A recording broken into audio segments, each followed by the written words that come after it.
আসসালামু আলাইকুম বন্ধুরা, শান্তির ব্লগের রান্নায় সবাইকে স্বাগত। আবারও চলে এলাম আর একটা রেসিপি নিয়ে। আজকে আমি করে দেখাবো মটরশুঁটি বা কড়াইশুঁটির তরকারি, যেটাই বলুন না কেন। এটা খেতে খুবই টেস্টি হয়, আর আমি যেভাবে করে বানিয়েছি সেভাবে করে আপনারা একবার বানিয়ে খেয়ে দেখবেন। রুটি, লুচি, পরোটা, এটা আপনারা ভাতের সাথে, পোলাওর সঙ্গেও এটা খেতে পারবেন। আর বানানো খুবই সহজ। তো চলুন রেসিপিতে যাওয়া যাক। আমি এখানে মটরশুঁটি, পেঁয়াজ আর আলু কেটে নিয়েছি। এরপর আমি এখানে একটা স্টিলের পাত্র বসিয়ে দিয়েছি, আর এতে পানি দিয়ে দিয়েছি। এর মধ্যে আমি কেটে রাখা আলুগুলোকে দিয়ে দেব। কেটে রাখা আলুগুলোকে আমি হালকা করে সেদ্ধ করে নেব। আর আলুগুলো ঠিক এরকম একটু ডুমো ডুমো করে কেটে নিয়েছি। এরপর আমি এখানে দিয়ে দিলাম পরিমাণ মতো নুন। এরপর আমি এখানে একটা মিক্সিং জার নিয়েছি, এর মধ্যে দিয়ে দিলাম দুটো ছোটো এলাচ আর 2 টুকরো দারচিনি। আর এখানে আমি দিয়ে দেব দুটো ছোটো সাইজের টমেটো, 3টে কাঁচা লঙ্কা। আমি এটাকে একটা পেস্ট বানিয়ে নেব। তো এদিকে কড়াই গরম করে নিয়েছি রান্নার জন্য। এখানে আমি দিয়ে দিলাম সর্ষের তেল, আর রান্নাটা সর্ষের তেলেই করব। এখন তো শীতকাল, প্রচুর প্রচুর এখন মটরশুঁটি পাওয়া যায়। ফোড়নের জন্য দিয়ে দিলাম 1 চামচ জিরে, আর দিয়ে দিলাম 1 চামচের মতো হিং।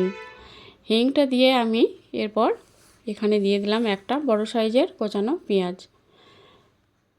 পেঁয়াজটাকে ফোড়নের সঙ্গে খুব ভালো করে ভেজে নেব।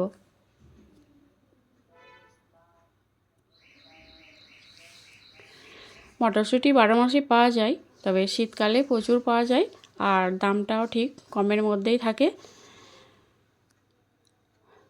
তো এরপর আমি এখানে যে টমেটোর পেস্টটা করে রেখেছিলাম সেটা এর মধ্যে দিয়ে দিলাম।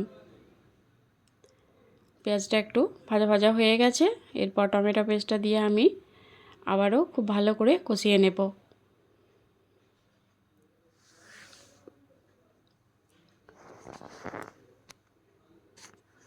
এইভাবে করে বেশ কিছুক্ষণ ধরে এটাকে নেড়েচেড়ে কষিয়ে নেব। আর দেখুন এর থেকে তেল ছেড়ে দিয়েছে। তো টমেটোটা আমার খুব ভালো করে ভাজা হয়ে গেছে। এখানে আমি মশলা দিয়ে দেব হলুদ গুঁড়ো 1 চামচ, ছোটো চামচের। আর এখানে দিয়ে দেব লঙ্কার গুঁড়ো 1/2 চামচ, কারণ আমি এখানে কাঁচা লঙ্কা ব্যবহার করেছি। দিয়ে দেব ধনে গুঁড়ো 1 চামচ। মশলাটাকে আমি ভালো করে কষিয়ে নেব। আপনারা যদি খুব বেশি ঝাল পছন্দ করেন তাহলে এখানে আরেকটু লঙ্কার গুঁড়ো দিতে পারেন, বা কাঁচা লঙ্কাও দিতে পারেন। তো মশলাটা খুব ভালো করে কষিয়ে নেব। এরপর আমি এখানে দিয়ে দিলাম 1 চামচ, ছোটো চামচের কাশ্মীরি লঙ্কা গুঁড়ো, এটা কালারের জন্যে। মশলাটা খুব ভালো করে কষিয়ে নিয়েছি। এরপর আমি এখানে মটরশুঁটিগুলো ছাড়িয়ে পরিষ্কার করে ধুয়ে নিয়েছিলাম, এগুলো এর মধ্যে দিয়ে মশলার সঙ্গে খুব ভালো করে কষিয়ে নেব।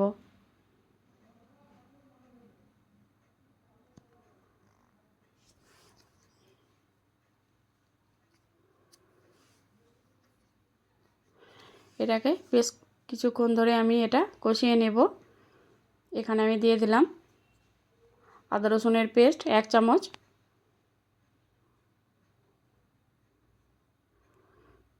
আদা রসুনটা দিয়ে এর সঙ্গে খুব ভালো করে নেড়েচেড়ে মিশিয়ে নেব। এরপর আমি এখানে যে আলুটা সেদ্ধ করে রেখেছিলাম, এই আলু সেদ্ধটা এখানে দিয়ে দেব। এখানে যে পানি আছে অল্প আছে, আমি এটা সবটাই এখানে দিয়ে দেব।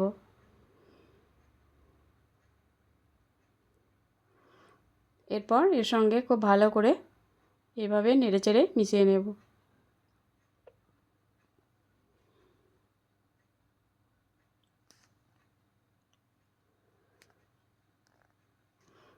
এইভাবে করে আলু আর মটরশুঁটিটা বেশ কিছুক্ষণ ধরে এভাবে করে কষিয়ে নেব।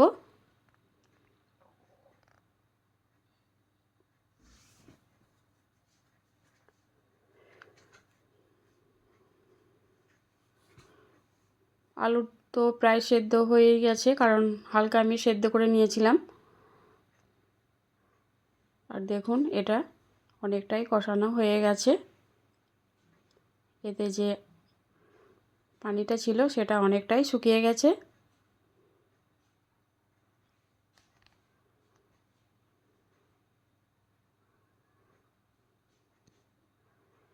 তো এই মশলা থেকে তেল ছাড়তে শুরু করেছে। এরপর আমি এখানে দিয়ে দেব গরম পানি। অবশ্যই গরম পানি দেবেন। এখানে আমি গরম পানি দিয়ে দিলাম 1 কাপের মতো, কারণ এখানে আলুগুলো প্রায় সেদ্ধ হয়েই আছে। এখানে বেশি পানি লাগবে না, আর এটা খুব বেশিও ঝোল হবে না।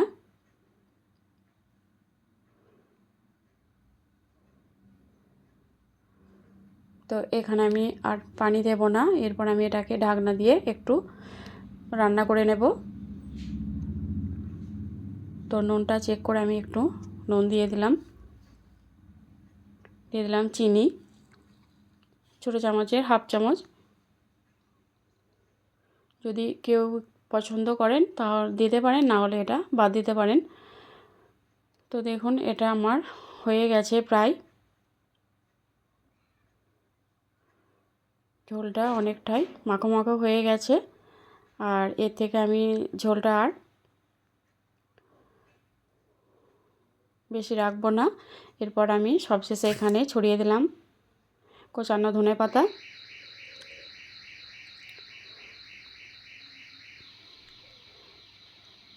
ধনেপাতাটা দিয়ে দিলাম। তো আমার রান্নাটা মোটামুটি এখন শেষ। গ্যাসটা অফ করে দেব। তো দেখুন কতটা সুন্দর লাগছে দেখতে। একবার হলেও বন্ধুরা এভাবে করে একবার বাড়িতে বানিয়ে খেয়ে দেখবেন। রুটির সঙ্গে খেতে তো দুর্দান্ত লাগে। তো দেখুন কালারটাও বেশ সুন্দর এসেছে।